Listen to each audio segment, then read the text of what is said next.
నమస్కారం వాజీ వార్తలకు స్వాగతం. ముందుగా ఈనాటి ముఖ్యాంశాలు చూద్దాం. స్వేచ్ఛగా ఓటు వేసుకునే వాతావరణాన్ని కల్పిస్తామని జిల్లా కలెక్టర్ నాగలక్ష్మి, శాంతియుతంగా ఎన్నికలు జరిగేందుకు కృషి చేస్తామని జిల్లా ఎస్పీ దీపిక.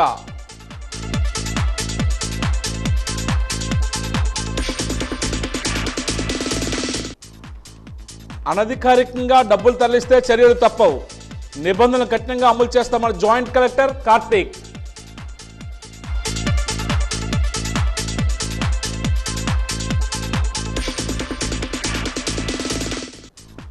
తొలిసారిగా పార్వతీపురం మన్యం జిల్లాలో జరగనున్న ఎన్నికల్లో నిలిచేదెవరో గెలిచేదెవరో వాజీ ఛానల్ ప్రత్యేక కథనం.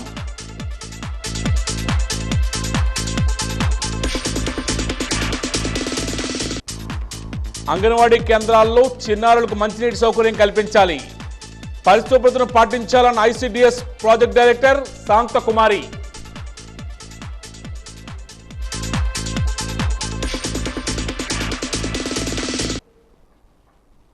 ఇక వివరాలకు వెళ్తే, ఓటర్లు తమ ఓటు హక్కును నిర్భయంగా స్వేచ్ఛగా వినియోగించుకోవాలని జిల్లా కలెక్టర్ నాగలక్ష్మి కోరారు.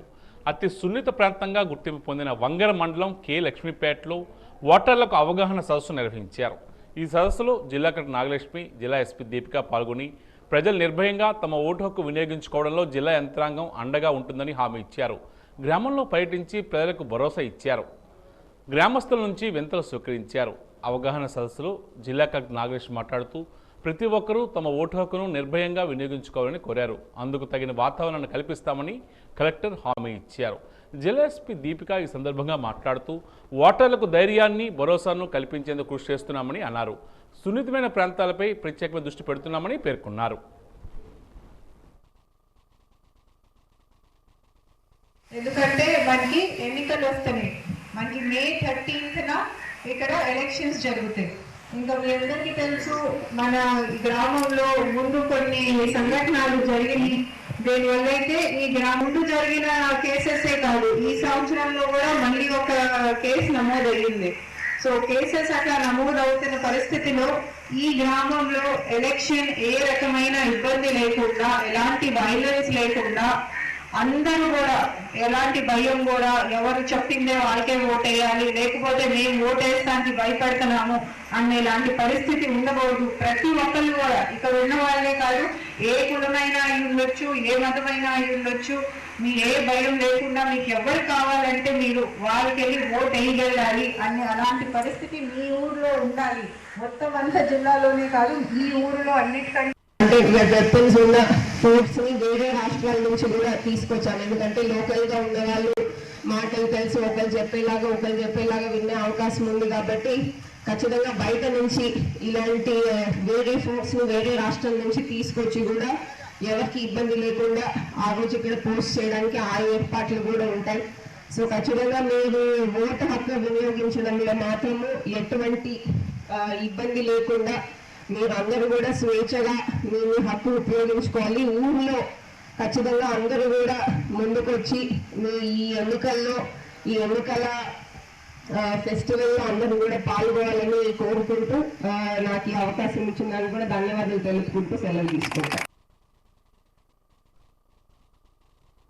కేంద్ర ఎన్నికల సంఘం ఆదేశాల మేరకు విజయనగరం నియోజకవర్గ పరిధిలోని ఎన్నికల నియమ నిబంధనలు వర్తిస్తాయని, మోడల్ కోడ్ ఆఫ్ కాండక్ట్ ఉల్లంఘించిన వారిపై చర్యలు తీసుకుంటామని జిల్లా జాయింట్ కలెక్టర్ కె కార్తీక్ హెచ్చరించారు.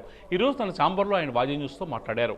విజయనగరం నియోజకవర్గం పరిధిలోని 260 పోలింగ్ కేంద్రాలు ఉన్నాయని తెలియజేశారు. మే 13వ తేదీన ఎన్నికలు జరుగుతాయని, జూన్ 4వ తేదీన ఫలితాలు వెలువడతాయని చెప్పారు.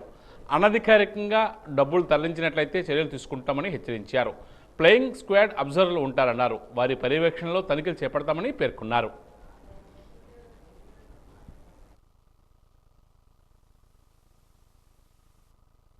మొత్తము 260 పోలింగ్ స్టేషన్స్ ఉన్నాయి విజయనగరం కాన్స్టిట్యున్సీలో.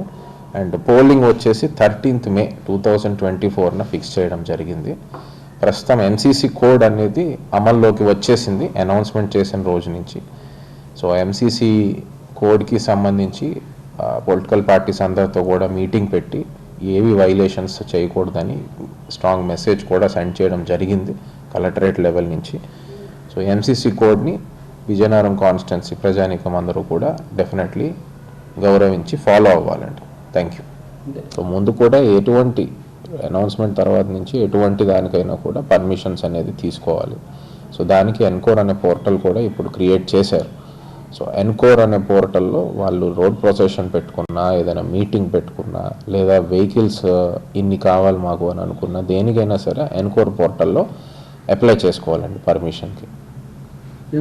ఎంసీసీ టీమ్స్, అలాగే ఎఫ్ఎస్టీ టీమ్స్, ఫ్లయింగ్ స్క్వాడ్ టీంలు, అలాగే ఎంసీసీ అంటే model code of conduct teams అని కూడా పెట్టి, వాళ్ళకి జీపీఎస్ ట్రాకింగ్ కూడా పెట్టి వెహికల్స్ని మానిటర్ చేస్తున్నాం కంటిన్యూస్లీ. సో వాళ్ళ పని ఏమిటి అంటే ఇలాగ ఏమైనా అనాథరైజ్డ్ క్యాష్ కానీ, లేదా గోల్డ్ కానీ, అదర్ ఆబ్జెక్ట్స్ కానీ ఏమైనా ఉంటే అవన్నీ కూడా సీజ్ చేయడము.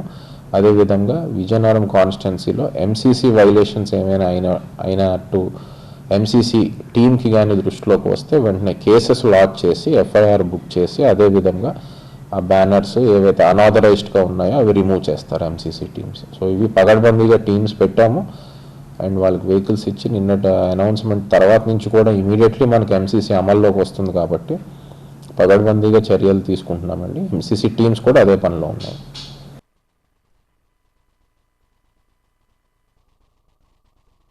విజయనగరం జిల్లా కేంద్రంలో నిర్వహించిన 10వ తరగతి పరీక్షలు ఈ రోజు నుండి ప్రారంభమయ్యాయి. పరీక్షా కేంద్రాలకు గంట ముందుగానే చేరుకున్న పలువురు విద్యార్థులు హాల్ టికెట్ నెంబర్స్తో వారికి కేటాయించిన గదులను పరిశీలించుకున్నారు. తొలి రోజు పరీక్ష కావడంతో విద్యార్థుల వెంట తల్లిదండ్రులు పరీక్షా కేంద్రాలకు తరలివచ్చారు. పరీక్ష బాగా రాసే విధంగా విద్యార్థుల్లో ధైర్యం నింపారు. ఉదయం 9 గంటలకు పరీక్షా కేంద్రాల్లోకి విద్యార్థులు అనుమతించారు.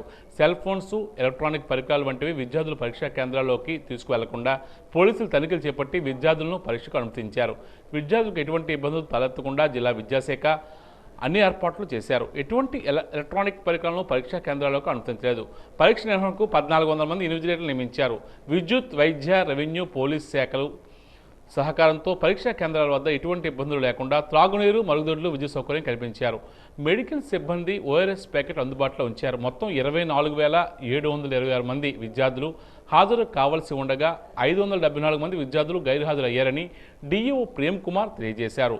ఫ్లయింగ్ స్క్వాడ్ బృందాలు 49 పలు పరీక్షా కేంద్రాలను పరిశీలించగా తాను 10 కేంద్రాలను తనిఖీ చేశారని వెల్లడించారు.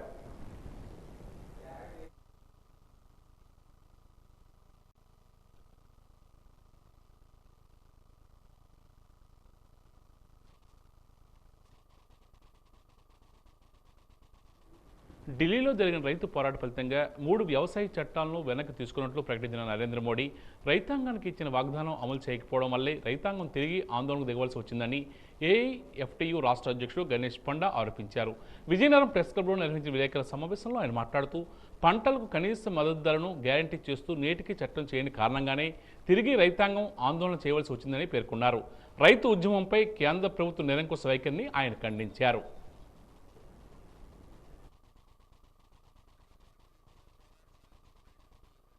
పెంచడానికి 4 లేబర్ కోడ్లు అనే పేరుతోటి కొత్త చట్టాలని బీజేపీ గవర్నమెంట్ తెచ్చింది, పార్లమెంట్ లో చేసింది. అవన్నీ రాష్ట్రాల్లో రేపు పొద్దున అంగీకారానికి వస్తే అమల్లోకి వస్తాయి. 8 గంటల పనిదినాన్ని ఈరోజు 12 గంటల పనిదినంగా చేయడానికి చట్టబద్ధ కల్పిస్తున్నారు.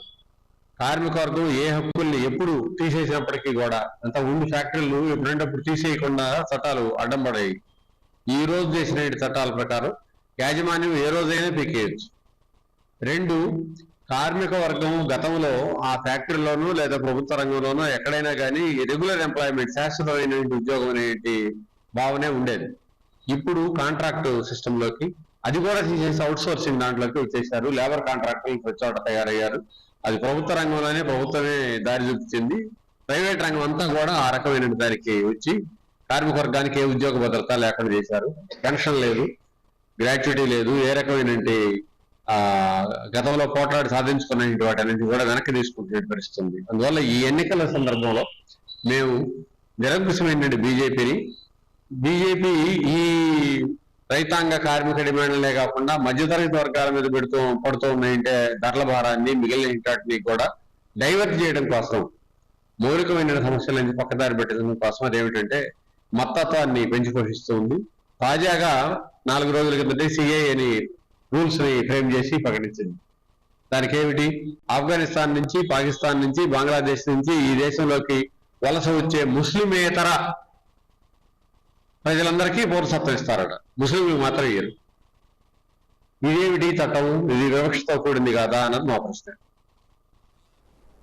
5 సంవత్సరాల తర్వాత ఎన్నికల నగారా మోగింది. అధికార ప్రతిపక్ష పార్టీలు సుమారు అన్ని చోట్ల అభ్యర్థులను ప్రకటించాయి. జిల్లాల పునర్విభజన తర్వాత తొలిసారి ఎన్నికలు జరగనున్న నేపథ్యంలో పార్వతీపురం, మన్యం జిల్లాలో గల నియోజకవర్గాల్లో ఎన్నికల బరిలో దిగుతున్న రేసు గుర్రాల గురించి వాజీ ఛానల్ ప్రత్యేక కథనం మీకోసం. పార్వతీపురం నియోజకవర్గం నుంచి తెలుగుదేశం పార్టీ అభ్యర్థిగా బోనెల విజయ్ చంద్ర తొలిసారి బరిలో దిగనున్నారు. బయోటెక్నాలజీ, ఎన్విరాన్మెంటల్ సైన్స్ ప్రత్యేక అంశంగా బీటెక్ పూర్తి చేసుకున్న ఉన్నత విద్యావంతుడు విజయ్ చంద్ర. 5 భాషల్లో పట్టుగల విజయ్ చంద్ర ఇప్పటికే ప్రచారాన్ని ముమ్మరం చేశారు.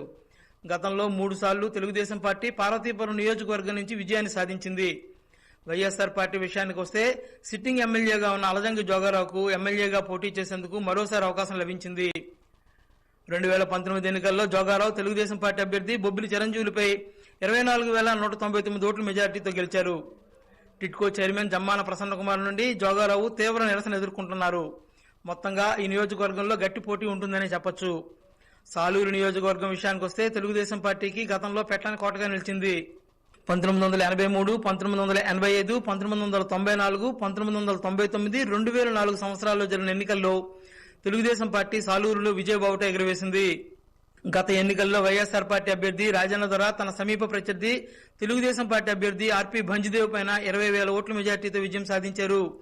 ప్రస్తుతం ఈ నియోజకవర్గం నుంచి తెలుగుదేశం పార్టీ అభ్యర్థిగా గుమ్మిడి సంజారాణికి పోటీ చేసే అవకాశం లభించింది. 2009 అసెంబ్లీ ఎన్నికల్లో తెలుగుదేశం పార్టీ అభ్యర్థిగా పోటీ చేసిన సంజారాణి ఓడిపోయారు. ఇటీవల కాలంలో ఆమె పార్టీలో చురుగ్గా ఉంటూ విస్తృతంగా పర్యటిస్తున్నారు. వైఎస్ఆర్ పార్టీ నుంచి పీడిక రాజన్న దొర మరోసారి బరిలో దిగనున్నారు. నిజానికి ఆయన ఈసారి అరకు పార్లమెంటు స్థానానికి పోటీ చేద్దామని భావించారు. 2009 ఎన్నికల్లో కాంగ్రెస్ పార్టీ అభ్యర్థిగా పోటీ చేసి గెలిచిన రాజన్న దొర 2014, 2019 ఎన్నికల్లో వైఎస్ఆర్ పార్టీ అభ్యర్థిగా పోటీ చేసి విజయం సాధించారు. ప్రస్తుతం రాజన్న దొర రాష్ట్ర ఉప ముఖ్యమంత్రిగాను, గిరిజన శాఖ మంత్రిగాను వ్యవహరిస్తున్నారు. సాలూరు నియోజకవర్గంలో తెలుగుదేశం పార్టీకి కూడా ఎక్కువ పట్టు ఉండడంతో పోటీ గట్టిగా ఉంటుందని చెప్పొచ్చు. కురుపాం అసెంబ్లీ నియోజకవర్గం విషయానికి వస్తే తెలుగుదేశం పార్టీ అభ్యర్థిగా తోయక జగదీశ్వరి పోటీ పడనున్నారు. తొలిసారి అసెంబ్లీకి పోటీ చేస్తున్న ఆమెకు ఘనమైన రాజకీయ కుటుంబ నేపథ్యం ఉంది. 1955లో ఏర్పడిన నాగూరు నియోజకవర్గం నుంచి 1955లో ఇండిపెండెంట్ గాను, 1962 ఎన్నికల్లో కాంగ్రెస్ పార్టీ అభ్యర్థిగాను వరుసగా 2 సార్లు ఎమ్మెల్యేగా గెలిచి విజయాన్ని సొంతం చేసుకున్న అల్దాకుల లక్ష్మీనాయుడు మనవరాలు తోయక జగదీశ్వరి. శత్రుచల్లు విజయరామరాజు ఆశీస్సులతో ఆమె బరిలో దిగుతున్నారు. 2006లో ఎంపీటీసీగా ప్రస్థానాన్ని ప్రారంభించిన జగదీశ్వరి మండల మహిళా అధ్యక్షురాలిగా, గుమ్మలక్ష్మీపురం ఎస్టీ సెల్ అధ్యక్షురాలిగా, ఎల్విన్పేట ఎంపీటీసీగా, అరకు పార్లమెంటు కార్యనిర్వాహక కార్యదర్శిగా అంచెలంచెలుగా ఎదిగారు. జగదీశ్వరి భర్త సన్యాసి నాయుడు పీఆర్టీయూ ఉపాధ్యాయ సంఘానికి జిల్లా అధ్యక్షులుగా వ్యవహరిస్తుండటంతో ఉపాధ్యాయ వర్గాల నుంచి మద్దతు లభించే అవకాశం ఉందని తెలుగుదేశం పార్టీ అభిమానులు భావిస్తున్నారు. వైఎస్ఆర్ పార్టీ అభ్యర్థిగా పోటీ చేస్తున్న పాముల పుష్పశ్రీవాణి 2014, 2019 ఎన్నికల్లో విజయం సాధించడమే కాకుండా 2019 నుంచి 2022 వరకు రాష్ట్ర ఉప ముఖ్యమంత్రిగా, గిరిజన శాఖ మంత్రిగా సేవలందించారు. కురుపాం నియోజకవర్గంపై ఆమె పట్టు సాధించారు. నియోజకవర్గంలో తెలుగుదేశం పార్టీ, వైఎస్ఆర్ పార్టీల మధ్య గట్టి పోటీ ఉంటుందని చెప్పొచ్చు. కొత్త జిల్లాల ఆవిర్భావం తర్వాత జరుగుతున్న తొలి సార్వత్రిక ఎన్నికల్లో అధికార ప్రతిపక్ష పార్టీల మధ్య గట్టి పోటీ నెలకొంటుందని భావించవచ్చు.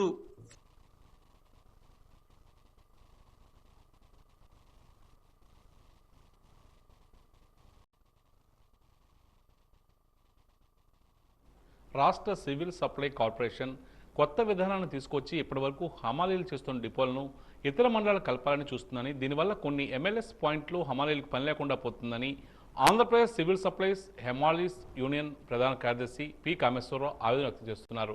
వారికి న్యాయం చేయాలని కోరుతూ ఈరోజు ఆయన విజయనగరం జాయింట్ కలెక్టర్కు వినతి పత్రాన్ని అందజేశారు. ఈ సందర్భంగా ఆయన మాట్లాడుతూ మరికొన్ని ఎమ్మెల్యేస్ పాయింట్ హమాలీలకు పని భారం విపరీతంగా పెరిగిపోతుందని పేర్కొన్నారు. రోజంతా కష్టపడితే వీరికి వచ్చే ఆదాయం కుటుంబ పోషణకు కూడా సరిపోవడం లేదని ఆయన అన్నారు. ఈ కొత్త విధానం వల్ల ఇప్పుడు వస్తున్న ఆదాయం కూడా రాకుండా పోయే ప్రమాదం ఉందన్నారు. వీరికి న్యాయం చేయాలని ఆయన కోరుతున్నారు.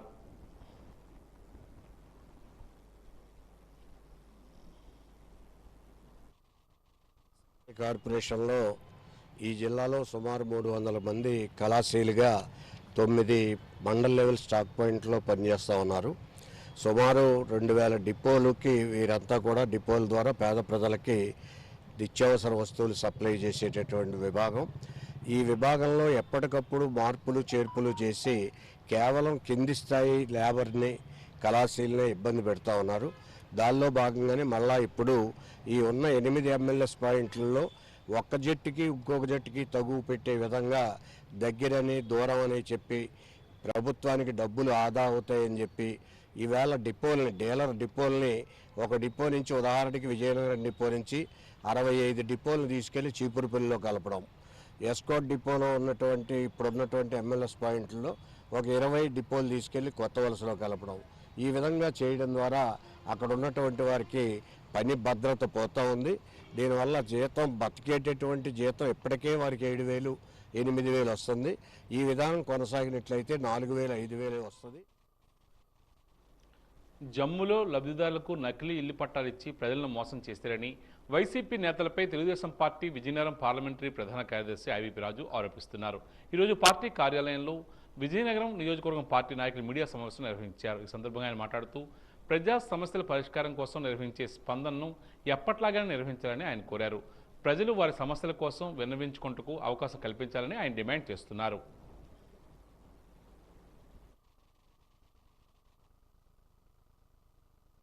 ఆ రోజు ముఖ్యమంత్రి గారు జగన్మోహన్ రెడ్డి గారు మీరు ఏదైనా స్పందనలోనే ఇచ్చిన అరగంటకి మేము దాని మీద యాక్షన్ తీసుకుంటామని చెప్పేసి చెప్పడం, పబ్లిక్గా స్టేట్మెంట్ కూడా ఇవ్వడం జరిగింది. అయినప్పటికీ కూడా గంటలు లేవు, అరగంటలు లేవు, వారాలు లేవు, నెలలు లేవు, సంవత్సరాలు గడిపోయినప్పటికి కూడా మేము ఇచ్చిన కార్యక్రమాలు అలాగే ఉన్నాయి తప్పిస్తే ఎక్కడా కూడా స్పందన అయితే కరువైందని చెప్పేసి కూడా తెలియజేస్తున్నాం. అయితే ఈరోజు ఎన్నికల నోటిఫికేషను నిన్న ఇవ్వడం జరిగింది. మొన్న ఇచ్చిందేంచి కూడా ప్రభుత్వ అధికారుల నుంచి మాకు తెలిసింది ఏంటంటే ప్రతి సోమవారం కూడా స్పందన కార్యక్రమం చేయవలసిన ఈ అధికారులు నోటిఫికేషన్ ఇచ్చిందేంచి కూడా ఈ రోజు నుంచి స్పందన లేదని చెప్పేసి మేము వెళ్ళిన వెంటనే అక్కడ మాకు ఎదురైన సమాధానం ఆ రకంగా వచ్చింది.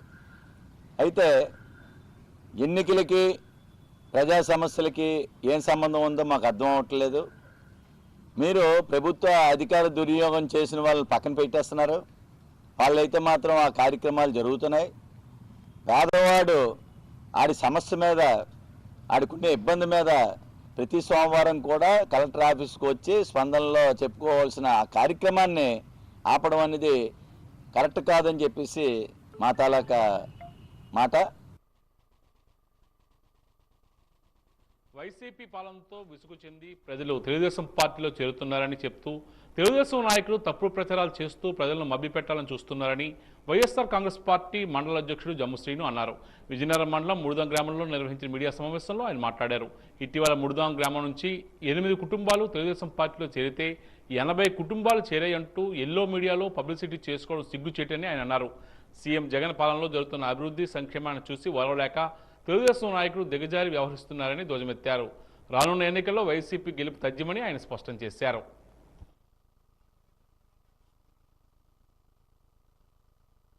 కోడల్లో కూడా విగ్రహాలు పెట్టడం, లైటింగ్ పెట్టడం, కాలువలు, రోడ్లు, మరి 1 2 కాకుండా ఇవన్నీ కూడా రేపు గెలుపుకి దోహదపడతాయి. మరి మా మిత్రుడు నాయుడు గారు మాట్లాడుతున్నప్పుడు చెప్పారు, ప్రత్యేకించి 24 గంటల్లో మేము అందుబాటులో ఉంటాం. మండల ఆఫీసులో మావిడ అప్పలేడు గారు కానీ మేము కానీ మా జడ్పీటీసీ కానీ ఈ మండలంలో గతం కన్నా ఖచ్చితంగా ఎక్కువ వస్తుంది. ఈ విజయనగరం నియోజకవర్గంలో 25,000 మెజార్టీ తెస్తాం. ఖచ్చితంగా మండలంలో 10,000కి ఎక్కడా తగ్గమని టోటల్గా 25,000 ఖచ్చితంగా 25,000 మెజార్టీతో మేము గెలుస్తామని, అందులో ఏ రకమైన డ్రాకా లేదని, వైనాట్ 175 అనేది ఖచ్చితంగా జరుగు తీరుతుంది. ఈ రాష్ట్రంలో జగన్మోహన్ రెడ్డి ప్రభుత్వం మరలా వస్తుంది. ఇక్కడ ఖచ్చితంగా స్వామాన్య గెలుస్తాడు. మేమందరం కూడా ఐక్యతగా స్వామాన్య వెనకాల ఉన్నాం. రాబోయే రోజుల్లో ఇప్పుడు నామినేషన్ ప్రక్రియ దగ్గరకు వస్తుంది కాబట్టి, ఎన్నికల నోటిఫికేషన్ వచ్చింది కాబట్టి మేమందరం గ్రామాల్లో వెళ్ళి మాకున్న అనుభవం కానీ, మాకున్న చుట్టారకాలు కానీ, మాకున్న బంధాలు కానీ, మేము చేస్తున్న పని కానీ దోహదపడుతుందని తెలియజేస్తున్నాం. జై జగనన్న. కరోనా సమయంలో విశిష్ట సేవలు అందించినందుకు గాను గరివిడి ప్రాథమిక ఆరోగ్య కేంద్రానికి చెందిన ఏఎన్ఎం మంగమ్మకు విశాఖపట్నానికి చెందిన మదర్ తెరిసా సంస్థ సేవారత్న పురస్కారాన్ని ప్రదానం చేసింది. గరివిడి పిహెచ్సి వైద్యాధికారులు డాక్టర్ దీపిక, డాక్టర్ రాజీ చేతుల మీదుగా మదర్ తెరిసా సంస్థ వ్యవస్థాపకులు, అధ్యక్షులు కె కృష్ణమూర్తి, ఈ సేవారత్న అవార్డును అందించారు. ఈ సందర్భంగా అవార్డు గ్రహీత మంగమ్మ మాట్లాడుతూ ఈ అవార్డుతో తనకు మరింత బాధ్యత పెరిగిందని స్పష్టం చేశారు.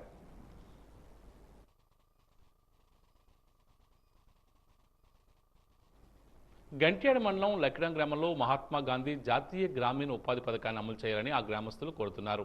ఈరోజు జాయింట్ కలెక్టర్కు వినతిపత్రాన్ని అందజేశారు. ఈ సందర్భంగా గ్రామస్తులు మాట్లాడుతూ NREGS పథకం నిర్వాహకులను సస్పెండ్ చేశారని అన్నారు. సస్పెండ్ చేసిన ఫీల్డ్ అసిస్టెంట్ను కొనసాగించాలని కోరుతున్నారు. ఉపాధి హామీ పనులు లేకపోవడం వల్ల ఎన్నో అవస్థలు పడుతున్నామని ఆవేదన వ్యక్తం చేస్తున్నారు. తమ గ్రామస్తులకు పని కల్పించాలని సర్పంచ్ వాసిరెడ్డి పవన్ కుమార్ విజ్ఞప్తి చేశారు.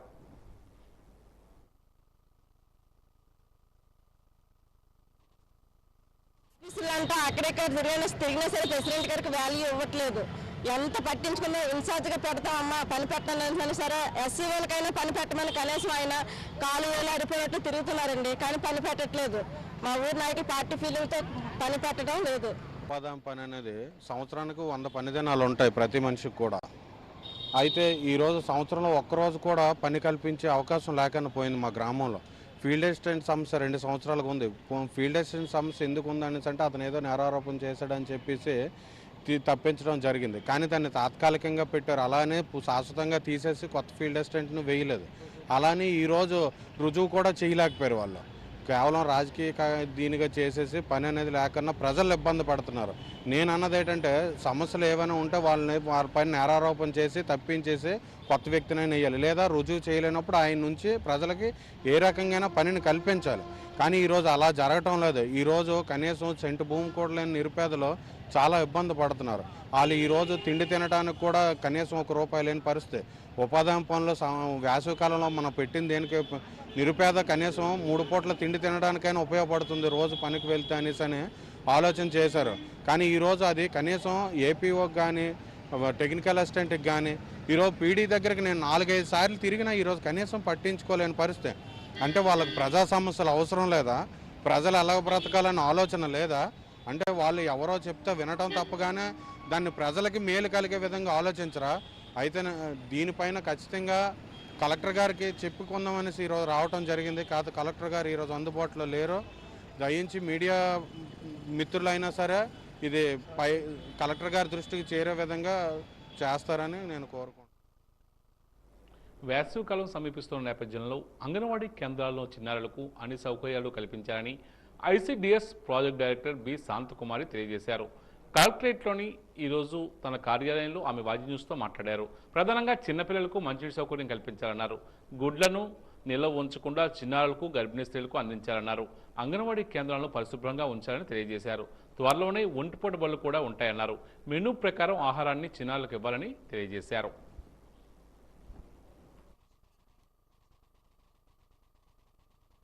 మనకి వేసవకాలం ప్రారంభమైంది. మనం ప్రతి అంగన్వాడీ కేంద్రంలో కూడా అంగన్వాడీ ఆయాలందరూ కూడా జాగ్రత్తగా పిల్లల్ని కేంద్రాలకు తీసుకొని వచ్చి వాళ్ళ సమయానుసారం వాళ్ళ పిల్లల్ని సెంటర్లో ఉంచి వాళ్ళని జాగ్రత్తలో తీసుకోవాల్సిందిగా కోరుతున్నాము. ఎండ దెబ్బ తగలకుండా పిల్లల్ని బయటకు పంపించకుండా కేంద్రంలోనే ఉంచి వాళ్ళకి కావాల్సిన వాటర్ సదుపాయం కూడా వాళ్ళకి ఏర్పాటు చేసి అప్పటికప్పుడు వాళ్ళకి మంచినీళ్ళు అందిస్తూ వాళ్ళకి మరి వడదెబ్బ తాగకుండా చూసుకోవాల్సిందిగా కోరుతున్నాం. అదేవిధంగా ఎప్పటిలాగా చేయవలసిన కార్యక్రమాలన్నీ కూడా సకాలంలో పిల్లలకి వంట చేసి పెట్టడము, అదేవిధంగా ఎగ్స్ అవి పాడైపోకుండా జాగ్రత్తగా వేడి తగలకుండా ఎగ్స్ని నీట్గా ఉంచుకోవాలి. పాలు కూడా సకాలంలో పిల్లలకి కాచి ఇవ్వడం కానీ అలాంటివన్నీ చేయాలి. మనకి మెనూ ప్రకారం పిల్లలకి ఏ రోజు ఏ మెనూ పెట్టాలో ఆ మెనూ ప్రకారం ఆహారం వండించి పెట్టాల్సిందిగా కోరుతున్నాము. మరి స్కూల్స్కి అయితే ఒంటిపూట బళ్ళు ఇచ్చారు. ఇంకా అంగన్వాడీ కేంద్రాలకు కూడా త్వరలో ఒంటిపూట బళ్ళు అనౌన్స్ చేస్తారు. కాబట్టి ఒంటిపూట బళ్ళు వచ్చేంత వరకు కూడా మరి 2 పూట్ల కూడా 4 గంటల వరకు అంగన్వాడీ కేంద్రాలను తెరిచి ఉంచి పిల్లలకి సరైన ఆటపాటలతో కూడిన విద్య నేర్పించవలసింది కోరుతున్నాము. కార్యకర్తలు కూడా పిల్లల పట్ల శ్రద్ధ వహించి పిల్లలు ఎండలోకి వెళ్లకుండా వడదెబ్బ తగలకుండా చూసుకోవాల్సింది కోరుతున్నాము. గర్భిణీ బాలింతలకి ఎప్పటిలాగే THR ఇవ్వడం జరిగింది. సెకండ్ ఫేజ్ THR కూడా వాళ్ళకి అందించవలసిందిగా కోరుతున్నాం. ఎన్నికల నియమావళిని ఉల్లంఘించిన వారు ఎంతటి వారైనా చట్టపరమైన చర్యలు చేపడతామని విజయనగరం తహసీల్దార్ రిటర్నింగ్ అధికారి వెంకటరత్నం హెచ్చరించారు. ఈ మేరకు ఎన్నికల నియమ నిబంధనలపై వీఆర్ఓలు తదితర అధికారులతో ఆయన సమావేశం నిర్వహించారు. అనంతరం ఆయన మీడియాతో మాట్లాడుతూ ప్రజాప్రతినిధులు రాజకీయ పార్టీలకు సంబంధించి ప్రచారాలు ఎన్నికల నియమ నిబంధనలకు అనుగుణంగా ఉండేలా చూడాలన్నారు. అనంతరం ఆయన మాట్లాడుతూ ప్రైవేట్ ప్రభుత్వ ప్రదేశాల్లో రాజకీయ నాయకుల ఫ్లెక్సీలు తదితర ప్రచారాలు ఉంటే చర్యలు తీసుకుంటామన్నారు. అనుమతి లేనిదే ప్రైవేట్ ప్రదేశాల్లో కూడా ప్రచార చిత్రాలు ఏర్పాటు చేయకూడదని తెలియజేశారు.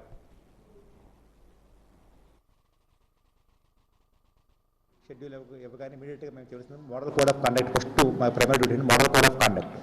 మోడల్ కోడ్ ఆఫ్ కండక్ట్ ప్రకారం ఎక్కడ పబ్లిక్ ప్లేసుల్లో కానీ గవర్నమెంట్ ఆఫీసుల్లో కానీ ఏ విధమైన పార్టీస్ రిలేటెడ్ ఇష్యూస్ ఏవి కూడా ప్రజాప్రతినిధులు ఫొటోస్ ఉండటం కానీ అంటే ఏ పార్టీ సంబంధించిన ఎవరు ఉండకూడదండి.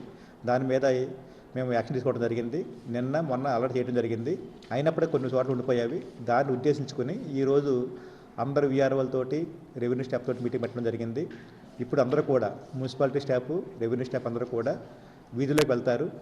మొత్తం కాన్స్టిట్యున్సీ పరిధిలో పబ్లిక్ ప్లేస్లు తిరుగుతుంటారు. తిరిగి ఎక్కడైనా సరే పోస్టర్లు ఉన్నా హోల్డింగ్స్ ఉన్నా వెంటనే రిమూవ్ చేస్తారు. ఎవరికైనా కొంతమంది అనొచ్చు ఇది మాది ప్రైవేట్ ప్రాపర్టీ, మా పైన చూడ తప్పేంటని. నో, పర్మిషన్ లేకుండా ఎవరు ఉంచుకోవడం లేదండి. మళ్ళీ పర్మిషన్ ఇస్తే వాళ్ళు పెట్టుకోవచ్చు. తర్వాత దానికి కమిటీ ఉంటుంది, ఆర్ఓ గారు పర్మిషన్ ఇవ్వాలి. ఈ రోజుకు ఉందనుకుంటే అవన్నీ కూడా అనాథరైజ్ కింద లెక్క మాకు. కాబట్టి మీ పబ్లిక్ ప్రాపర్టీ అయినా ప్రైవేట్ ప్రాపర్టీ అయినా సరే మొత్తం తీసేయవలసిందే. దీంట్లో ఎటువంటి మనకి నిర్లిప్తత ఉండటానికి లేదండి. లేనప్పుడు పీనల్ యాక్షన్స్ ప్రకారం కూడా వాళ్ళ మీద యాక్షన్ తీసుకోవాల్సి వస్తుంది. ఎవరైతే మాకు వ్యతిరేకించారో వాళ్ళ మీద ముందు చెప్తాము. చెప్పినప్పుడు వినకపోతే పీనల్ యాక్షన్ తీసుకుంటాం. పీనల్ యాక్షన్స్ అంటే ఎఫ్ఐఆర్ ఫైల్ చేస్తారు. వాళ్ళ మీద ఎవరైతే తప్పు చేస్తారో, క్రైమ్ చేస్తారో వాళ్ళకి ఏ విధంగా అయితే గుర్తు తెలియని వ్యక్తి మృతదేహాన్ని విజయనగరం అంబేద్కర్ జంక్షన్ వద్ద స్థానికులు గుర్తించారు. రిలయన్స్ మాల్ ఎదురుగా గల ఎగ్జిబిషన్ గ్రౌండ్స్లో ఒక చెట్టుకు ఉరివేసుకుని చనిపోయినట్లు గుర్తించి పోలీసులు స్థానిక సమాచారం అందించారు. ఆత్మహత్యకు పాల్పడిన వ్యక్తి వయసు సుమారు 40 నుంచి 45 సంవత్సరాల మధ్య ఉంటుందని పోలీసులు వెల్లడించారు. అతని ఆచూకీ గురించి విచారణ చేయగా ఎటువంటి వివరాలు తెలియలేదని, తదుపరి చర్య నిమిత్తం మృతదేహాన్ని ప్రభుత్వ సర్వజన ఆసుపత్రికి తరలించామని తెలియజేశారు.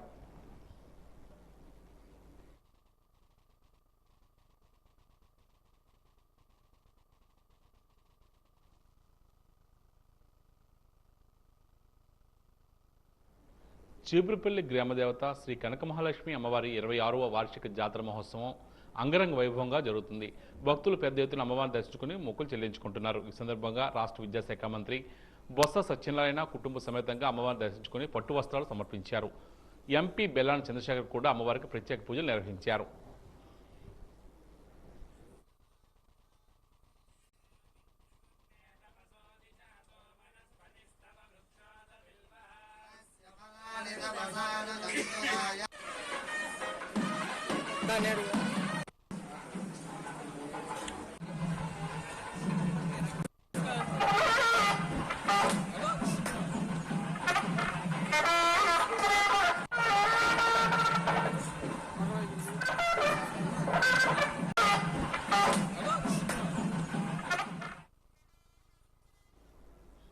ఈనాటి వాజీ వార్తలు ముగించే ముందు ముఖ్యాంశాలు మరోసారి.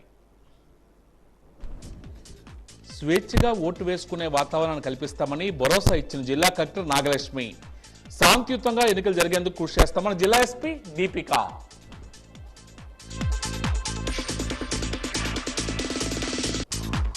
అనధికారికంగా డబ్బులు తరలిస్తే చర్యలు తప్పవు, నిబంధనలు కఠినంగా అమలు చేస్తామని జాయింట్ కలెక్టర్ కార్తీక్.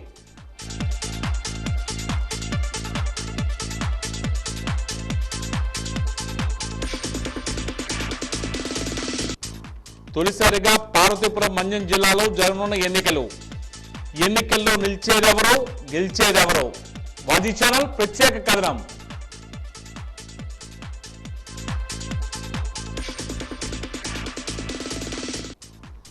అంగన్వాడీ కేంద్రాల్లో చిన్నారులకు మంచినీటి సౌకర్యం కల్పించాలి, పరిశుభ్రతను పాటించాలని ఐసిడిఎస్ ప్రాజెక్ట్ డైరెక్టర్ శాంత కుమారి.